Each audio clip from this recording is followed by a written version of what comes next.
I'm Dr. Mahesh Balsekar. I'm a consultant pediatrician at SRCC Children's Hospital, managed by Narayana Health.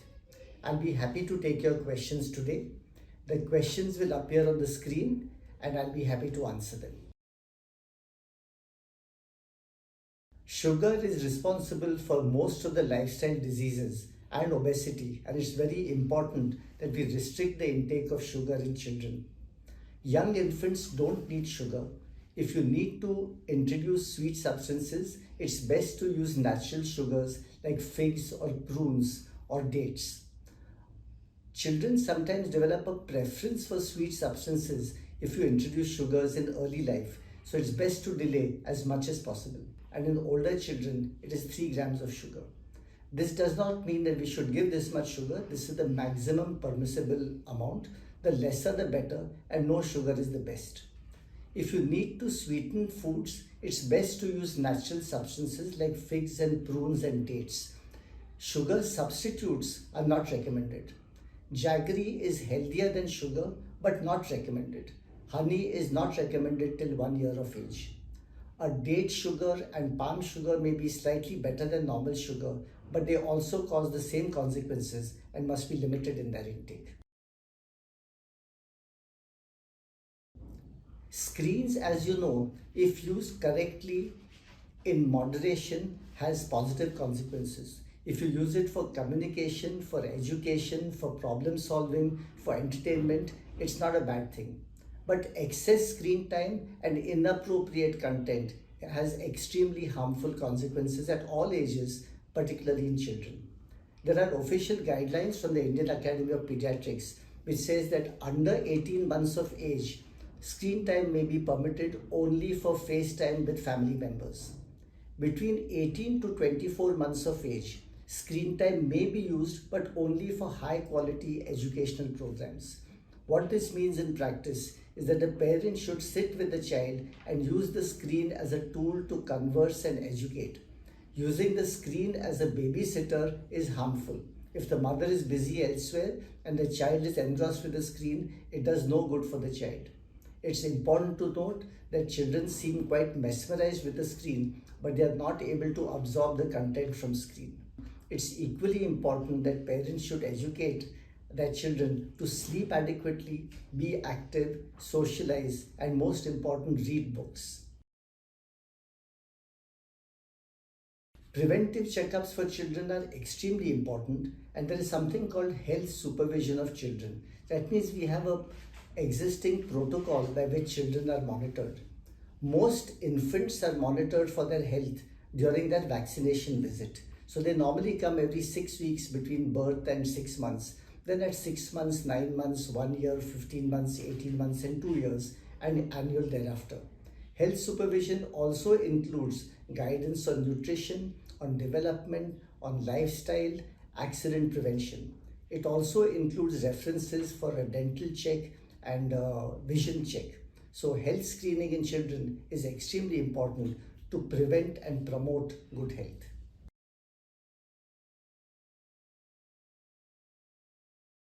Our body has healthy bacteria, what is called the microbiome. So the probiotics try to restore the healthy bacteria and improve health. So while probiotics are extremely important for health, there is no evidence that routine administration of probiotics to otherwise healthy children is beneficial in any way. Many of the drinks which are available with probiotics have more sugar and less probiotics, and they are not recommended in children. Worms are very important and common in tropical countries, so we routinely start deworming children after the age of 2 years, and we administer it once a year. Once they are older and hand washing and hygiene is taught after the age of 6 or 7, then the need goes down. Any child with abdominal symptoms, whatever they are routinely dewormed. A pink eye basically means there is an inflammation of the conjunctiva, and there are many reasons for this. It may be simple allergies like exposure to dust or smoking or pollution. It can also be because of infection. So conjunctivitis can lead to pink eye and exudation. Less commonly, a pink eye can be because of major illnesses like corneal diseases or other problems. To boost a child's immunity naturally, we need to have a healthy lifestyle. And this includes a proper balanced diet. It means the child should be physically active, the child should get adequate sleep, and sometimes if the child is vulnerable, a routine multivitamin with all the micronutrients may be offered to the child.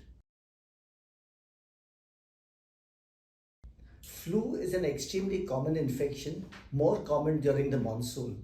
To prevent it, the most important thing is that parents should not send their child to school when the child is unwell. This is how infection spreads. Children should also be taught respiratory hygiene, which means that when a child is coughing or sneezing, the child should cough in the elbow and not in the hands, which can contaminate surfaces and other children.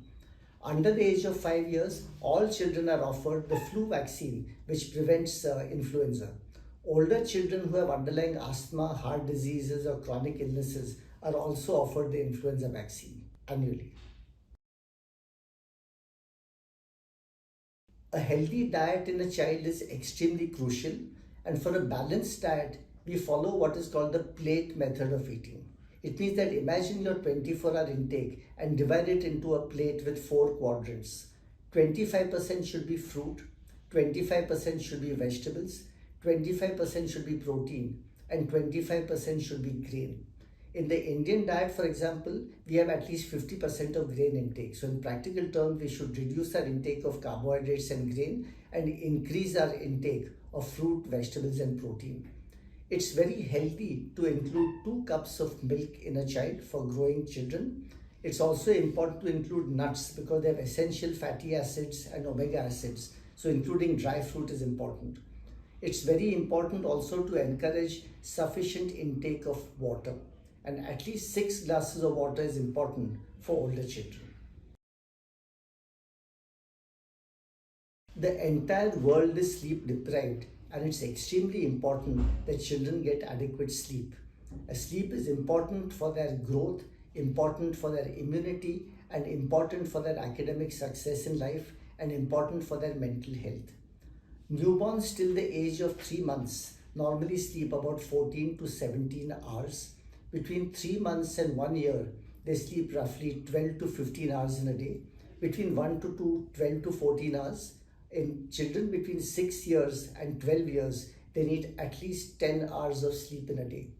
The pattern of sleep changes with age.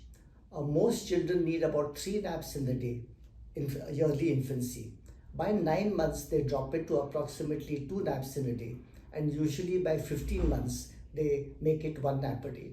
Most children drop their afternoon nap somewhere around the age of 3 years. It's very important to encourage sleep hygiene in a child so that they get a good night's sleep, and this means that the child should be physically active. There should be a gap between dinner and bedtime. There should be no overstimulating activity in the late evenings which may impair sleep, which means that television and screen should be minimized for at least 1.5 hours before bedtime. And some calming effects or cooling down behaviors are important, which may include music or sleep or dim lights or conversation with parents. So sleeping early is extremely important for the well-being of a child. Constipation means the stool has to be either hard, large, or infrequent. If the child passes the stool every 2 days, but it is soft, painless, comfortable, and the child is otherwise well, we might leave it alone. But in general, we should encourage regular bowel movements. And for this, we have to reduce our intake of biscuits, breads, cheese. You'll be surprised to know that milk is one of the most constipating foods. So the child is drinking a lot of milk, that is more than 2 cups at 1 year of age, that needs to be reduced. And fiber needs to be increased, which means that infants should be offered more fruit and more vegetables and dry fruit like figs, prunes, and dates. With this, most children settle down. If the child is uncomfortable or passes painful stool, then medication may be required. A child who is having a balanced diet does not need any medication or special effort to improve digestion. Digestive enzymes are not required. Any child who has sufficient amount of fruit and vegetables in the diet and adequate water will usually have no digestive problems. Most of these rubs which are used have menthol and camphor. In general, they are very marginally beneficial and there are many safer options. Many of them also have side effects, mainly when you take it orally, but also when you apply to the skin, particularly in infants. Because there are safer, effective options, generally these kind of medications are not encouraged in children. Processed foods comes under the category of fast foods, which means all of them have excess salt, it has excess sugar, and they're generally considered not a part of the daily routine. But they are a part of life and most children enjoy them. So processed food should be kept as minimum as possible, and usually we encourage such consumption mainly on occasions and on weekends so that most of the diet during the week is a healthier, more balanced diet. Attention deficit hyperactivity disorder is a common condition, more common in boys and girls. It has three characteristics. They have motor hyperactivity, they are very fidgety, the mind is restless and they are unable to focus, and sometimes they have impulsive behavior. Most of these children do well with behavior therapy. In severe cases, you might need occupational therapy. Medication is rarely required. Teachers are normally advised that these children should be kept in the front row so that there is some eye contact with the child and the distraction for the children is less. Parent education and behavior modification works in most of the cases.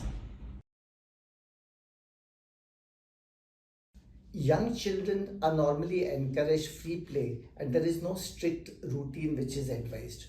In older children and adolescents, the guideline is that they should have at least 1 hour of vigorous, moderate to vigorous physical activity. Some of it may be aerobic, like running, and some of it may be muscle building, like exercises. But physical activity for 1 hour a day is extremely important. I hope you have found this session useful. If you have any further questions or clarifications, please reach out to your pediatrician or family doctor. Thank you and take care.